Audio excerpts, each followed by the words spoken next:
오늘 우리에게 주시는 하나님의 말씀입니다. 지난 시간에 여호와의 천사가 이제 하늘에서 땅에 임하게 되었고, 그 천사는 매우 크고 힘센 천사라는 것을 우리가 살펴보았습니다. 한 발은 바다에 두고 한 발은 땅에 두고 있었고, 또 한 손에는 작은 두루마리를 들고 있는 그 천사의 모습을 우리가 살펴보았죠.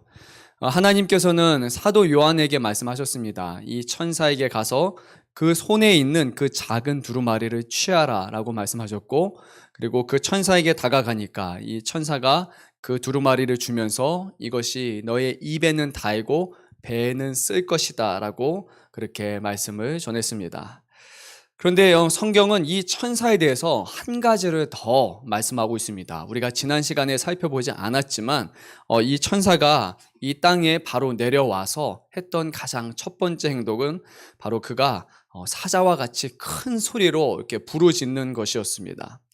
그리고 나서 이렇게 울부짖는 그 소리가 이제는 7 우레의 소리로 세상 가운데 들려졌다라고 그렇게 성경은 기록하고 있습니다. 7 우레, 7 천둥 소리, 과연 그것이 무엇일까? 성경을 보니까 사도 요한은 이 소리가 들리는 소리라는 것을, 이 소리가 그냥 부르짖는 소리가 아니라 알아들을 수 있는 그 소리라고 말하고 있습니다. 그래서 사도 요한이 잘하는 것, 열심히 그것을 기록해서 적으려고 했습니다. 그런데 갑자기 하늘에서 한 소리가 나서 이렇게 말을 했습니다. 7 우레가 말한 것을 임봉하고 기록하지 말라. 이것이 하나님의 명령이었습니다. 이것을 받아 적지 말고 이것을 인을 쳐서 봉해서 이것을 기록하지 말고 아무에게도 알리지 않도록 하라 라고, 그것이 하나님의 뜻이었습니다. 사도 요한은 분명히 들었지만 하나님은 봉하라, 전하지 말라고 말씀하셨던 것입니다. 즉 이것을 통해 우리가 알 수 있는 것은 하나님은 자신의 뜻에 따라서, 자신의 필요를 따라서 하나님의 뜻을 보이기도 하시고 그리고 감추기도 하신다라는 것입니다. 하나님은 감추기도 하시고 계시하시기도 하시되 이 모든 것이 하나님의 온전하신 뜻과 계획을 따라서 하나님은 자유롭게 이것을 행하신다는 겁니다. 하나님께서 자유로우신 분이라는 것을 우리가 반드시 기억해야 됩니다. 어리석은 사람들은 하나님을 어떠한 틀에 가두어 주려고 합니다. 신은 이러한 존재이다, 신은 이렇게 행동해야 된다라는 인간의 기준을 가지고, 인간의 생각을 가지고 신을 판단하고 재단하고 그 틀 안에 넣으려고 한다는 것입니다. 그런데 오늘 성경에서는 반대를 말하고 있습니다. 하나님이 말씀하시고 우리는 듣는 것이고, 하나님이 때로는 보이시고 감추기도 하시고, 우리 인간이 하나님을 판단하고 재단하는 것이 아니라 모든 것의 주체는 하나님이시고 하나님의 뜻과 계획이 중요하다는 것입니다. 사람들의 가장 큰 착각은 우리가 하나님을 알 수 있다는 것, 우리가 하나님을 정의 내릴 수 있다는 것이 우리 인간의 가장 큰 착각이라는 겁니다. 오직 하나님이 말씀하시고 우리는 듣는 사람일 뿐입니다. 하나님이 행하시면 우리는 그 일어나는 일을 보는 것입니다. 하나님이 시키시면 우리는 순종하는 것입니다. 그것이 하나님과 우리와의 관계라는 것을 기억해야 됩니다. 인간적인 어떤 지식으로 하나님을 제한하려 하거나 하나님을 온전히 이해하려는 모든 시도는 다 실패하게 될 것이라는 겁니다. 하나님이 계시하시는 만큼, 하나님이 펼쳐 보이시는 만큼만 우리는 하나님을 알 수 있다는 것을 기억해야 됩니다. 그런데 그 하나님께서는 이 땅 가운데 우리가 구원에 이를 수 있는 그런 가장 귀한 그 자기 계시를 다 드러내어 주셨습니다. 바로 하나님의 아들 되시는 예수 그리스도를 통해서 하나님의 사랑과 우리를 향한 하나님의 구원의 계획과 우리가 예수 그리스도를 믿으면 반드시 구원을 받을 것이라는 놀라운 복음을 전해주셨다는 겁니다. 그것이 아닌 것에 대해서 우리가 하나님을 알려고 할 필요가 없고, 하나님이 우리에게 주신 구원의 계시를 믿고 그 길을 걸어가라고 말씀하시는 겁니다. 그래서 하나님을 사변적으로, 아니면 어떤 신에 대해서 우리가 알고자 하는 그런 관념으로, 그런 방식으로 우리가 하나님께 접근한다면 우리는 구원에 이르지 못할 것입니다. 하지만 하나님의 뜻을, 하나님의 말씀을 귀담아 듣는다면 우리는 우리를 구원으로 인도하시는 그 하나님을 만나게 될 것입니다. 이것이 바로 교회에게 주신 사명이고 우리가 바깥에 나아가서 전해야 될 그 복음입니다. 오늘 말씀을 보게 되면 하나님께서는 이제 사도 요한에게 이제 어떤 매우 중요한 이제 역할을 이제 부여하시게 되는데, 이 역할이 구약의 에스겔 선지자를 통해서 주었던 것과 매우 유사한 것을 보게 됩니다. 에스겔서를 보게 되면 거기 성전이 등장하게 되고 성전을 하나하나 측량하는 모습이 있게 되는데, 오늘 사도 요한에게도 성전을 측량할 것을 그렇게 말씀하셨습니다. 우리가 1절 말씀을 한번 읽어보도록 하겠습니다. 또 내게 지팡이 같은 갈대를 주며 말하기를 일어나서 하나님의 성전과 제단과 그 안에서 경배하는 자들을 측량하되 라고, 측량하라 라고 하나님이 지금 말씀하셨습니다. 1절 말씀을 보니까 하나님께서 지팡이 같은 갈대를 주셨다고 하셨습니다. 지팡이, 갈대는 갈대인데 지팡이처럼 매우 단단하기 때문에 이것은 성전을 측량하는 어떤 도구로서 상징적으로 이것을 주신 것입니다. 그러니까 대충 성전을 눈대중으로 측량하라는 것이 아니라 이 자와 같이 이런 도구를 사용해서 정확하게 측량하라고 주님은 말씀하시는 것입니다. 아무나 이 측량의 대상이 될 수 있는 것이 아니라, 아무나 다 이 안에 있는 것이 아니라 측량, 어떤 기준 가운데 통과한 사람들만이 결국에 하나님의 구원 가운데 이른다라는 것을 오늘 성경은 말씀하고 있습니다. 1절 하반절 말씀과 2절 말씀을 보게 되면 무엇을 측량해야 될지, 또 무엇은 측량할 필요가 없는지, 이 두 가지를 구분해서 주님은 말씀하고 있습니다. 먼저 측량할 대상은 이렇게 됩니다. 첫째, 하나님의 성전, 둘째, 제단, 그리고 셋째, 그 성전과 제단 앞에서 하나님을 경배하는 자들이라고 이렇게 셋을 한증지어서 말하고 있습니다. 성전, 제단, 그리고 경배하는 자들입니다. 반면 측량할 필요가 없는 자들이 있습니다. 2절 말씀을 보니까 성전 바깥에 있는 마당은 측량하지 말라. 그것은 그냥 내버려 두라 라고 말합니다. 다른 말로 하면 성전 안에만 유효하고 성전 바깥과 성전 바깥에 거니는 사람들은 측량할 필요가 전혀 없다라는 겁니다. 그러면 측량하는 이유가 무엇일까? 긍정적인 의미일까? 아니면 부정적일까? 우리는 이 말씀을 통해서 알 수 있습니다. 2절 말씀을 보게 되면 이방인이라는 말씀을 사용하고 있는데, 이것은 저와 여러분과 같은 그런 이방인, 외국 사람들을 말하는 것이 아닙니다. 이거는 참 이스라엘 백성이 아닌 사람들, 성령을 통해서 거듭나지 않은 그런 사람들이 바로 성전 바깥에 있는 이방인에 해당하는 것을 말하고 있습니다. 이 성전 바깥에 있는 이방인들은 성전 안으로 들어갈 수 없습니다. 구약의 성전을 보게 되면 성전 안에는 성전 바깥에 이방인들이 거할 수 있는 뜰이 따로 있고, 그리고 유대인들만이 그 성전 안으로 들어갈 수가 있게 됩니다. 그리고 이제 신약 시대에 보게 되면 이 성전 안과 밖을 구분하는 그 벽을 보게 되면 이 안을 넘어서는 이방인은 죽임을 당할 것이다라는 경고가 거기에 써 있는 것입니다. 그렇다면 이 이방인들, 성전 밖에 뜰에 있는 사람들은 하나님께 다가갈 수 없는 사람들, 결국 하나님의 심판의 대상을 의미하고 있는 것입니다. 측량의 대상이 되는 사람들은 그렇다면 반대의 의미겠죠. 이 사람들은 하나님의 성전에서 하나님을 예배하는 거룩한 백성, 마지막에 구원을 받을 사람들을 지금 나타내고 있는 것입니다. 하나님은 측량해서 누가 구원받을 사람인지를 하나하나 정확하게 계수해라 라고 말씀하시는 겁니다. 누가 하나님의 성전에 있으며 누가 그곳에 예배하고 있으며 또 그리스도의 피에 힘입어서 구원에 이르게 되었는지 그 사람들을 세고, 나머지 바깥에 있는 사람들은 다 심판의 대상이기 때문에 그들은 측량할 필요가 없다라고 말씀을 하셨습니다. 2절 말씀을 보게 되니까 이 사람들은 어떤 기간 동안에만 이제 그 성전을 돌아다닐 수 있다라고 말합니다. 42개월이라고 말하고 있고, 다니엘서에 나오는 그런 예언처럼 3년 반이죠. 그 기간 동안만 이 사람들은 돌아다닐 수 있을 것이다라고 말하는데, 오늘 말씀을 보니까 성전을 짓밟는 것, 또 더럽히는 것처럼 묘사하고 있습니다. 그러니까 하나님의 심판의 때가 이르기 전까지는 교회 바깥에 있는 사람들은 성전을 더럽히면서 성전을 돌아다닐 것입니다. 하지만 그 3년 반이 지나게 되면 그들은 심판의 대상이 된다는 것입니다. 이것을 우리의 오늘날 상황에 연결시키게 되면 바로 성전 안과 성전 안에 있는 경배하는 사람들은 저와 여러분을 뜻합니다. 교회를 뜻하는 겁니다. 하나님을 온전히 예배하는 사람을 뜻하는 겁니다. 그런데 아예 세상이 아니라 성전 근저리에서 바로 선 넘어 경계 바깥에 머무는 사람들도 있다라는 겁니다. 교회에 드나들면서 교회인 것처럼, 성도들인 것처럼, 구원받은 사람인 것처럼 행세를 하지만 그들이 하는 행동 하나하나는 결국 성전을 더럽히는 것이고 성전을 짓밟는 것이고 그들은 하나님이 기준을 볼 때는 심판받을 이방인에 해당한다는 것입니다. 교회에 다 다닌다고 해서 구원받는 것이 아니라고 오늘 다시 한번 말하고 있습니다.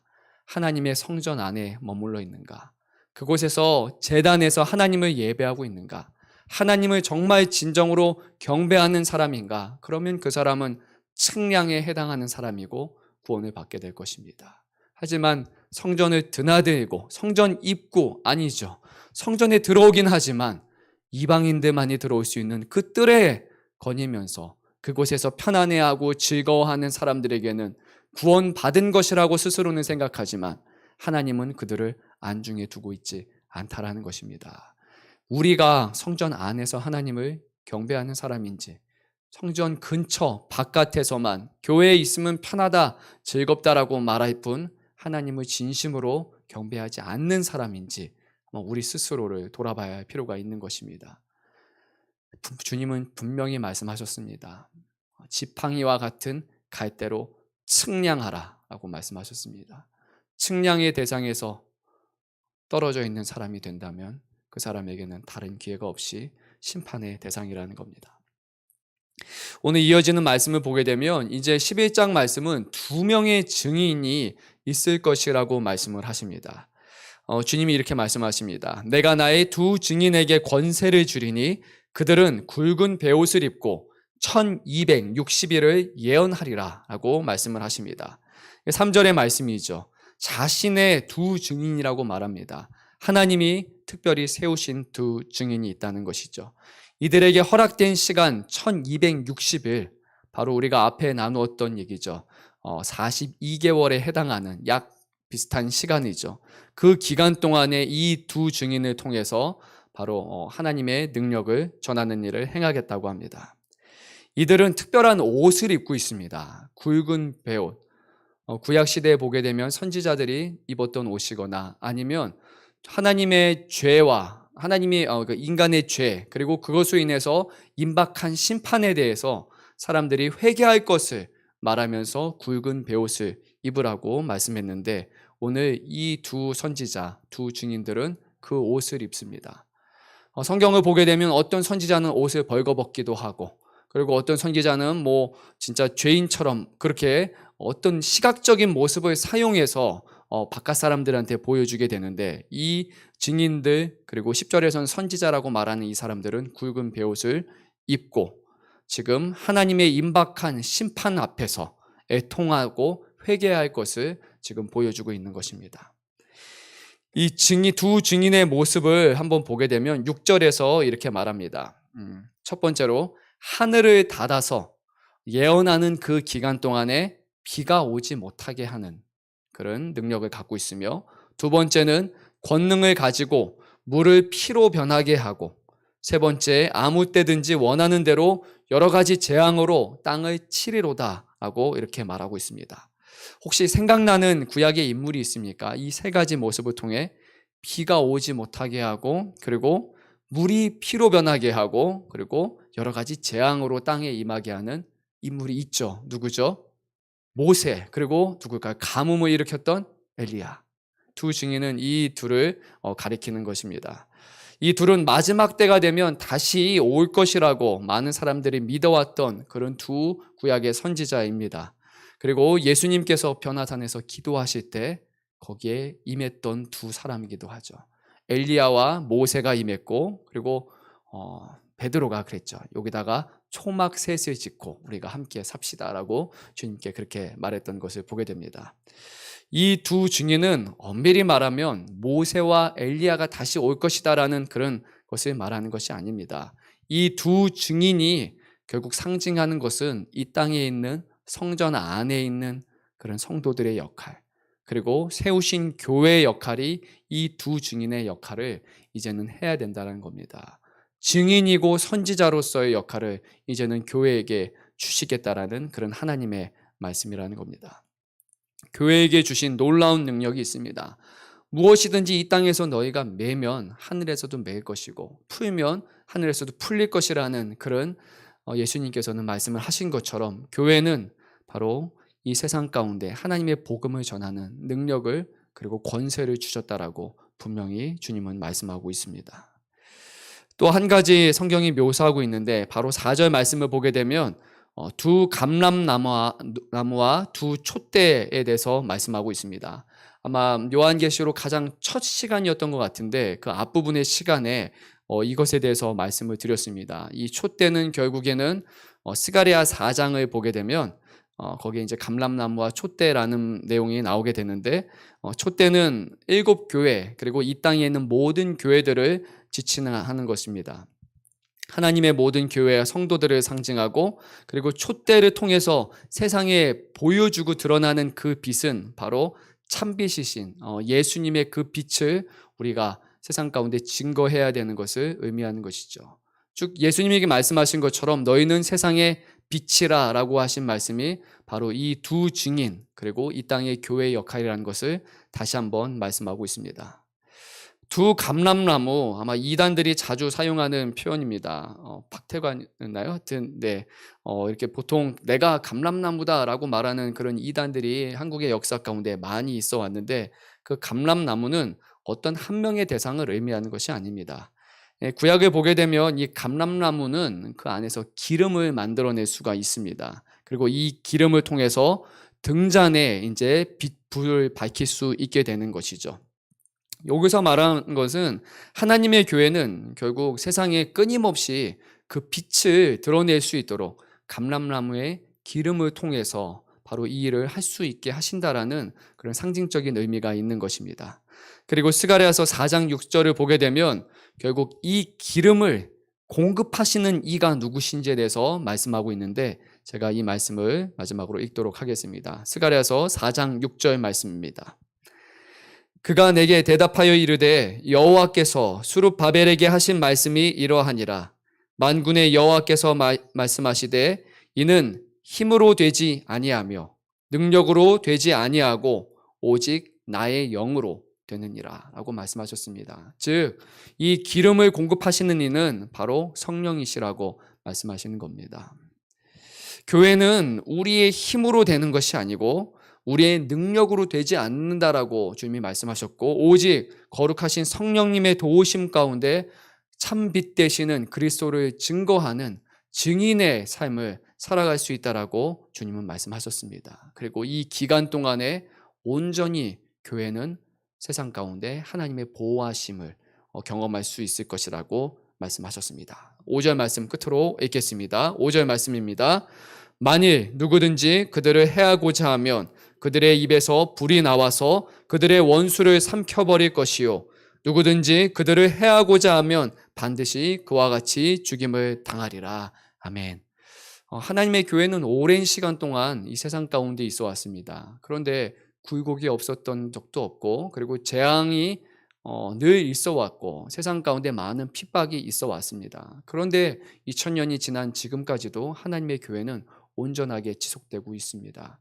바로 아직까지 하나님께서 교회에게 주신 증인의 역할 그리고 선지자의 역할이 남아있기 때문에 하나님은 교회를 보호하시겠다고 말씀하셨습니다. 보호하신다라는 의미가 교회 다니는 사람들이 늘 건강하고 아무도 죽지 않는다라는 그런 말씀은 아닙니다. 이 교회가 교회됨, 하나님을 경배하고 증언하는 그 일에 있어서만큼은 주님이 늘 보호하신다는 겁니다. 때로는 교회가 타락하기도 합니다. 교회가 어둠 가운데 다니기도 합니다. 그때마다 하나님은 다양한 재앙을 통해서 다시 한번 경고하십니다. 하나님을 바라봐야 될 것을 말씀하십니다. 그리고 타락하고 부패한 교회들이 다시 회심하고 돌아와서 깨끗해지고 경건해지고 하나님 앞에 순수하게 나올 수 있도록 하나님이 도우시는 것을 우리는 보게 됩니다. 지금 또한 우리가 그런 어려운 시기를 겪어가고 있습니다. 그런데 교회는 재앙의 때, 어려울 때마다 오히려 하나님 앞에 더 부르짖었고 더 하나님을 찾게 되었고 그때마다 교회는 점점 더 하나님께 가까워지는 일을 우리는 역사를 통해서 보게 됩니다. 지금이 바로 그러한 때인 것 같습니다. 그동안 숫자가 많아졌고 세상 가운데 영향력은 많이 끼쳐 있었지만 그 우리가 끼쳤던 영향력이 정말 세상에 빛과 소금의 영향력을 끼쳤던 것인지, 그리고 믿지 않는 사람들로 하여금 성전 안으로 데리고 와서 그곳에서 하나님을 경배하도록 우리가 이끌었었는지, 아니면 세상의 사람들에게 교회 뜰 바깥에 머물면서 여기 있어도 괜찮다라고, 전혀 문제가 되지 않는다라고 만약에 교회가 거짓된 복음을 전했다라면 이제는 주님께서 교회로 하여금 그 안에 머물러서 참된 복음을 증거하는 일을 감당하라라고 말씀하고 있습니다. 먼저 우리 자신이 교회 안에 있는지 또는 교회 바깥에 있는지 오늘 주님 앞에 기도하면서 여쭤보십시오. 우리가 지금 하나님의 보호하심의 대상이 되었는지, 아니면 성전 바깥에서 남겨진 기간 동안에 머물면서 하나님의 심판이, 임박한 심판 앞에 두려워할 그 이방인이 되었는지 우리 자신을 돌아보고, 그리고 우리 가정과, 그리고 우리 교회, 그리고 우리의 주위에 있는 많은 사람들에게 과연 우리는 무엇을 증거하고 무엇을 다시 보이며 살아야 되는지 오늘 다시 한번 우리 자신을 점검해 보는 시간을 갖도록 하겠습니다. 함께 기도